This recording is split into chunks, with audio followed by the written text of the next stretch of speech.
Hébreux chapitre 1 verset 14. Are they not all ministering spirit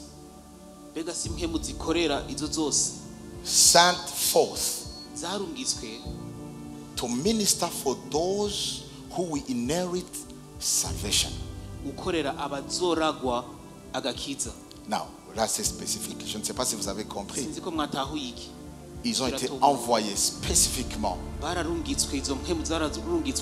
pour la nouvelle créature, ceux qui vont hériter le salut, ceux qui vont recevoir le salut en Christ. They are spirits sent to minister to them.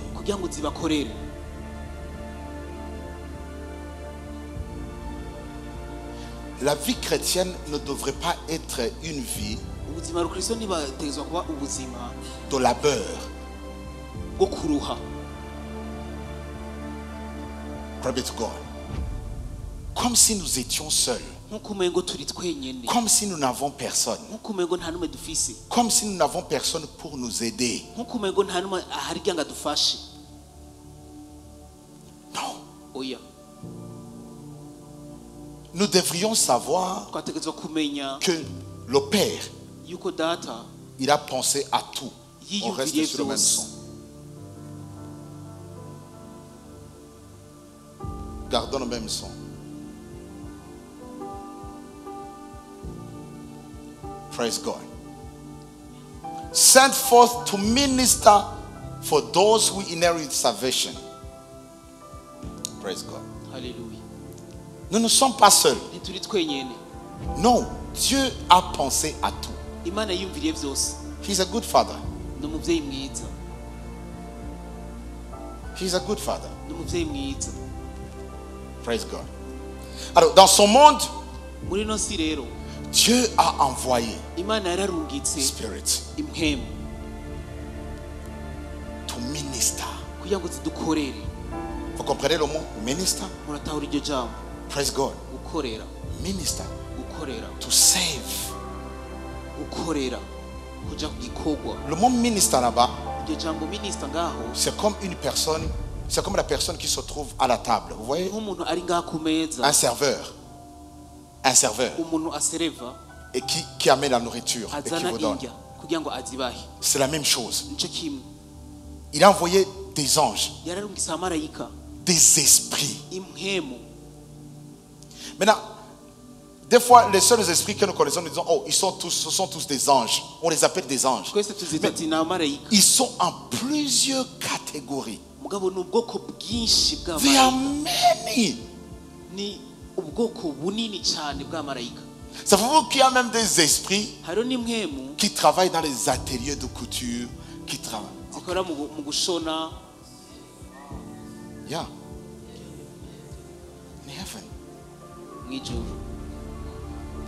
Il y a plusieurs sortes d'anges. Plusieurs sortes d'esprits. Il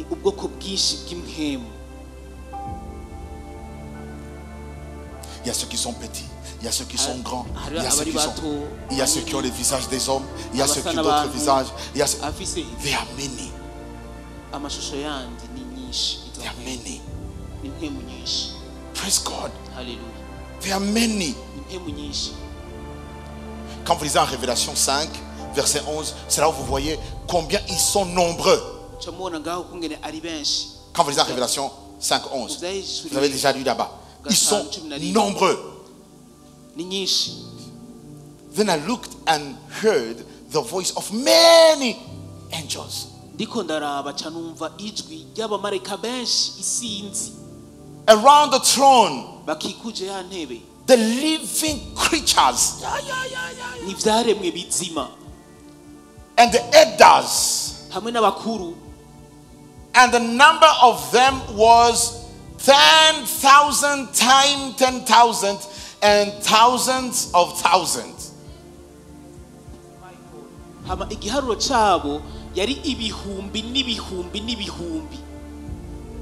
Enfin, n'ibihumbi, inshuro ibihumbi, n'ibihumbi inshuro ibindi bihumbi, n'ibihumbagiza. Ça veut dire you can't number them. There are many. Et le problème c'est quoi? C'est que nous l'église sur lesquelles ils ont été envoyés pour servir, pour nous servir, nous ne sommes pas conscients de leur présence. Et plus tu n'es pas conscient, plus tu manques quelque chose. Parce que Jésus a dit une chose, un principe puissant. Il a dit, le monde ne pourra plus me voir. On va lire, je vais vous donner un principe là que Jésus a dit. En Jean 15. Il a dit quelque chose de puissant. 14, à partir du verset 15. Il a dit quelque chose de puissant. C'est un principe puissant. C'est un principe. The spirit of truth, ou bien l'esprit de vérité que le monde ne peut recevoir. Vous avez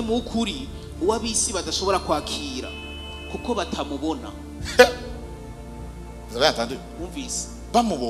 S'ils le voient, ils le reçoivent. Parce qu'ils ne peuvent pas le voir, ils ne peuvent pas le recevoir aussi. On dit que tu lis quelque chose de simple,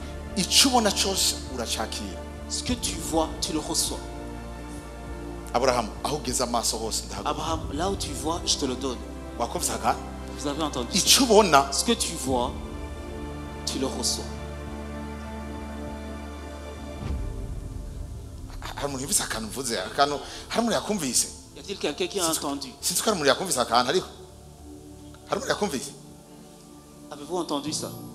Ce que tu n'as pas encore vu, tu ne peux pas le recevoir. Ils ne peuvent pas le recevoir parce qu'ils ne peuvent pas le voir et ils ne le connaissent même pas. Pour que tu le vois, tu dois d'abord le connaître et tu le reçois. Pour voir chaque chose, tu dois d'abord connaître la chose. La puissance de la connaissance, ça te pousse à voir pour pouvoir recevoir ce que tu as vu. Y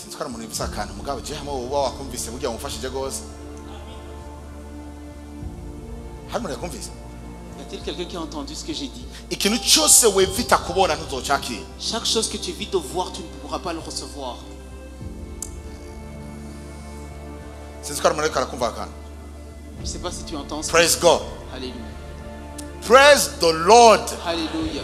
Niyo mpamvu ijambo ry'Imana rivuga ngo Satani yahumye amaso kugira ngo twoye kugira ikikubona. Nous a rendu aveugles pour ne pas voir. Abatizera yarabahumye amaso kugira ngo ntibabone. Il les a rendus aveugles. Ntibabone ubwiza bwa Kristo cyangwa bw'ubutumwa bwiza kuri bo. Ils ne voient pas la gloire de Christ sur eux.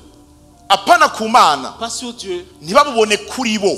Pour qu'ils ne puissent pas le voir sur eux-mêmes. Praise God. Can we read? Tout sommet. Pour les incrédules, dans le Dieu de ce siècle. Nibo batizera.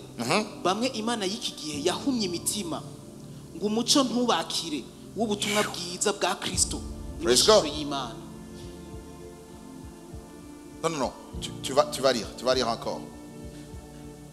Nibo batizera. Bamwe Imana y'iki gihe yahumye imitima. Bamwe Imana y'iki gihe ya kino gihe. Yes. Yarabahumye iki? Imitima. Kugira ntibagire iki? Ngo umuco ntubakire w'ubutumwa bwiza bwa Kristo. Kugira umuco ntubakire w'ubutumwa bwiza. For the minds have been blinded. Blinded. Barahumwe ivyumviro. Blinded. Barahumwe ivyumviro. Praise God. Est-ce que tu peux lire pour nous? Can you read? Praise God. In whom the God of this world have blinded the minds of them which believe not. Which believe not. Abatizera. Which believe not. Batizera. Abatizera yarabahumye amaso. Abatizera yagize iki? Ceux qui ne croient pas. Yarabagize iki? les a fermés. kubera kwizera no gukora iki? Parce que la foi c'est fort. Kwizera no kumenya kuguha kubona. La foi c'est la connaissance qui te donne de voir. Ukwizera no kubona. La foi c'est voir. Warana kakanu ko nyene ndakavuze gutya umuntu ashimvira ati nukubona. C'est de voir. Exactement. Ego. Biroroshe tellement ku buryo ni twebwe twizibira no kubona. Yesu arabisimplifier. Jésus a simplifié ça. Yabivuze neza. Ni wabwiriye umusozi randuka witerere mu kiyaga. Arrache-toi et jette-toi dans la mer. Achabisigura neza achavuga ngo ukizera mu mutima. Et que tu crois dans ton cœur. Kivyivuze bibaye. Que ce que tu dis arrive. Uzobibona biba. Tu le verras. Yandi majambo ugacutangura kubona ko vyabaye. Tu commences par voir que c'est fait. Urazi ko ushobora gutangura kubona ko mu businessman akomeye. Tu peux commencer à voir que tu es un businessman. Ntukemere situation y'igihugu bamwo. N'accepte pas la situation du pays. Déterminer. Y a-t-il quelqu'un qui a entendu ce que j'ai dit? Ntukemere situation y'igihugu urimwo. Don't accept the situation of the country. Kwidetermina ivyo ubona. Que ça détermine ce que tu vois.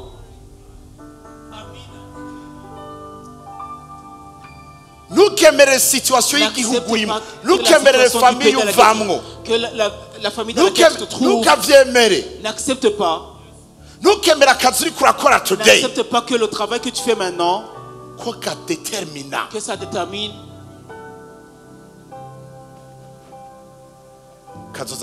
Ta destinée. Que ça détermine ce que tu vois. Non.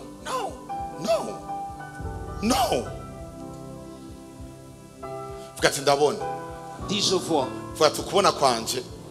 Ma vision, je l'ai grâce à la foi que j'ai. Exact. Praise God. Now, powerful. J'aime ça. Believe it or not, list the light of the glorious gospel of Christ, who is the image of our God, should shine into them. Usome muri Message Bible. Do you have Message Bible? Praise God.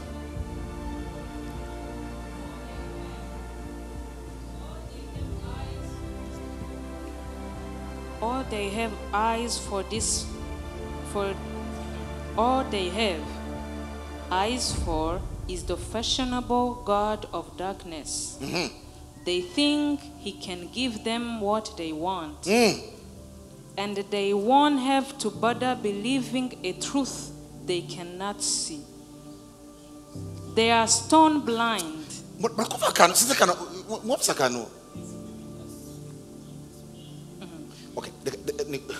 Okay. Verse 4. All they have eyes for is the fashionable God of darkness. Leurs yeux est sur le Dieu des ténèbres. They think he can give them what they want. And that they won't have to bother believing a truth they can't see. Bakibwira yuko badashobora kwizera yuko boshobora kwakira, glory to God, ukuri rw'ibintu batabona n'amaso yabo. La vérité de ce qu'ils ne voient pas de leurs yeux. Bibwira ko kubera batabibona n'amaso yabo yuko bitari ukuri. Ce n'est pas vrai, c'est ce qu'ils se disent. They are stone blinded to the day spring brightness of the message that shines with Christ, who gave us the best picture of God we ever get. Mweni majambo, ubutumwa bwiza bwa Kristo buduha igicapo, the best picture of God. Igicapo ca mbere ciza c'Imana. Tugihabwa n'ubutumwa bwiza. On le reçoit au travers de l'évangile. Ubutumwa bwiza buguhereza igicapo, buguhereza kubona Imana. Ça te donne de voir. Maze bikaguha kwakira. Et ça te pousse à recevoir ukuri kw'ibintu utabona. La vérité de ce que tu ne vois pas. C'est-à-dire quelqu'un qui a entendu ce que j'ai dit. Qui a entendu ce que j'ai dit. Okay, ibintu utabona, ce que tu ne vois pas. Je vais vous dire la vérité. Je jure que c'est vrai. Je jure même. I'm telling you. Écoutez. ndabizi ko harya wimvira ati byafrenye parfois tu penses ijambo rivuze ngo byose bishobokera wizeye. Tout est possible à celui qui croit. Lorsque la parole dit comme ça, burya nta kantu kavuyemo, on n'enlève rien, birashoboka. tout y est. utangura kubibona ko bishoboka, lorsque tu commenceras à voir que c'est possible, bizoca bishoboka, ça deviendra possible alors. All you have to do icyo ukwiye gukora gusa is to see it, ni kubibona gusa n'amaso yawe, pas avec tes yeux naturels, apana amaso y'umubiri, non, par la foi. biciye mu kwizera.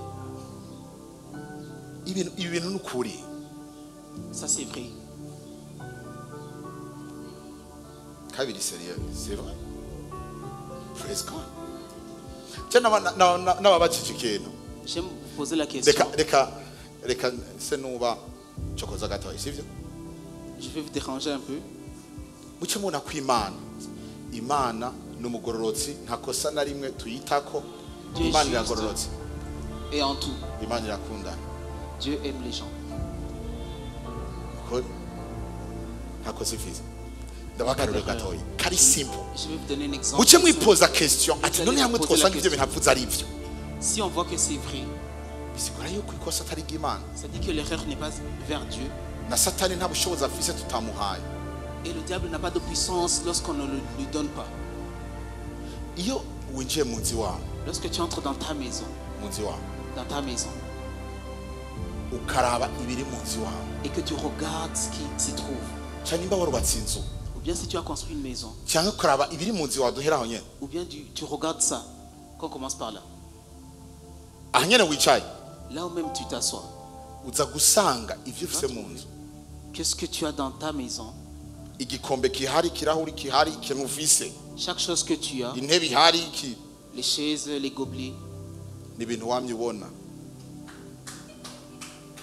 c'est ce que tu as toujours vu. Akanza kavuze cyane umuntu avuga ati uri se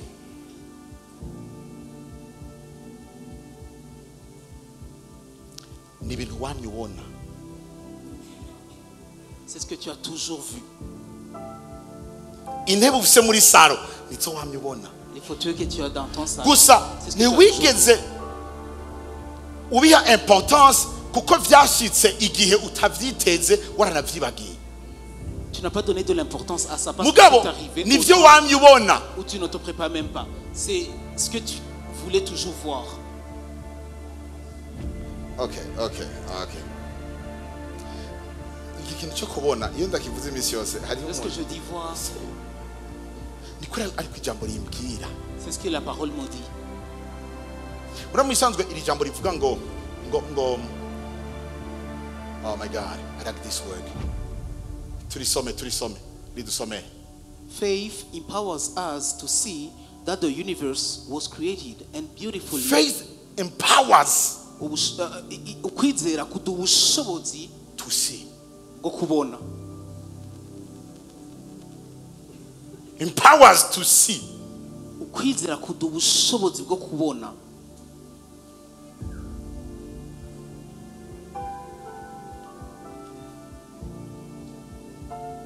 Okay. Urazi naho nogira iki? Même si je ferais quoi, Naho twoko ni Imana yonyene même ntavyo Dieu ishobora. ne peut pas le faire. Imana ntishaka kukugira igitandukanye n'ico ubona. Dieu ne peut pas te faire ce qui est différent Naho de ce Imana que tu yakoresha vois. ubushobozi bwayo bwose. Même s'il utilise toute sa puissance, Bishobora. il ne le peut pas. Kubera iki? Pourquoi? Kuko Imana Parce que Dieu, imisi yose chaque jour, izokubwira ngo kwizera kwawe va toujours te dire ta foi. kwagukijije. Ukwizera kwawe Ta foi kwabikoze. t'a guéri. Ukwizera ni iki? Ukwizera kugutuma ubona. La foi te peut savoir. Now imagine bijya bintu bise mu nzu muri salon Imagine ce que kujya tu as kuntu dans la hameze salle. nivyo wabonye. C'est ce que tu as vu. Warabibonye. Tu l'as vu. Bisigura ngo C'est-à-dire, ingene bizomera ejo comment ça se passera demain, ingene uriko urabona uno munsi. c'est comment tu vois maintenant, aujourd'hui. Hari umuntu yavyumvise ibintu Y mvuze. a-t-il quelqu'un qui a entendu ce que j'ai dit?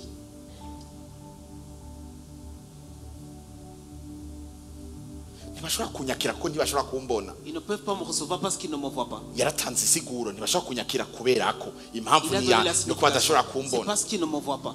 Kandi impamvu batambona ni kubera ko batanze. Ils ne me voient pas, c'est parce qu'ils ne me connaissent même pas. Yes. Ibi bintu biri tellement vrai ku buryo C'est tellement vrai ces choses. Ku buryo bitakaza ubushobozi bwabo hagati mu bakizwa. Ça perd sa puissance. Bitakaza ubushobozi bwabo hagati mu bakizwa. Kuko ibona nk'ibikoresho by'idini. Ils le voient comme des instruments de la religion. Bayibona nk'ibintu byo mu idini. Comme des choses de la religion. Kandi ari ubushobozi bwo kurema. Alors que c'est la puissance de créer. Guys, ni jambo y'Imana. C'est la parole de Dieu. Ijambo. C'est la parole de Dieu. Muyandi majambo. En tes termes. Ari jambo y'Imana no kuba ni ivyumviro vy'Imana no kungena Imana yonyene ikora ibintu. C'est comment Dieu fait les choses. Ico wanse kubona. Ce que tu refuses de voir, ça ne se manifeste pas. Okay, reka mbandanye kugira mutahura ibintu ndiko ndavuga. Acha bandanya avuga gute? Faith empowers us to see that the universe was created and beautifully coordinated by the power of God's words.